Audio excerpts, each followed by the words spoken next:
गाईस, तर मी आहे makeup artist Prajakta Chavan आणि मी पुण्यातून बोलत आहे. सो मला एक इन्सिडेंट शेअर करू वाटलं म्हणून मी हा व्हिडिओ बनवत आहे, की खूपदा आपल्या मेकअपच्या फील्डमध्ये असं होतं, की वेडिंग सीझनमध्ये आपल्याला भरपूर सारे ऑर्डर असतात आणि कंटिन्यू डेट्स आपले बुक असतात. एखाद्या डेटला आपल्याकडे एक क्लायंट येतं आणि ते पर्टिक्युलर अमाउंट ॲडव्हान्स देऊन आपलं डेट बुक करून जातं. नंतर ना असं होतं, की त्या ब्राईडची एक तर डेट कॅन्सल होते वेडिंगची, तर त्यांचं लग्न कॅन्सल होतं किंवा काय म्हणजे वेगळा प्रॉब्लेम होतो. आणि ते त्यांच्या नंतर आपल्याला कॉल येतो आणि ते म्हणतात, की "मॅम आम्ही तुम्हाला जे ॲडव्हान्स दिले ते तुम्ही आम्हाला रिटर्न द्या."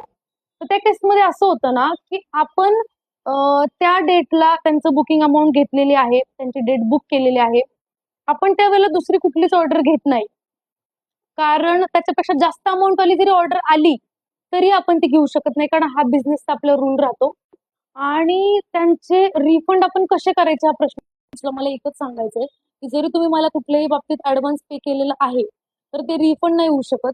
एक तर तुमची नंतर वेडिंग ठरली, तर तुम्ही त्यावेळेला ते बुकिंग ट्रान्सफर करू शकता, पोस्टपोन करू शकता और आयदर तुम्ही कधीही येऊन तुमच्या पुढच्या नेक्स्ट प्रोग्रामसाठी माझ्याकडून फ्री मेकअप करून आणि या इन्सिडन्स बाबतीत तुमचं काय मत आहे किंवा तुम्हाला एक मेकअप आर्टिस्ट म्हणून काय वाटतं? किंवा तुमच्याबद्दल अशा घटना घडल्यात का आधी? ते मला कमेंटमध्ये नक्की सांगा. Thank you so much guys. Bye bye.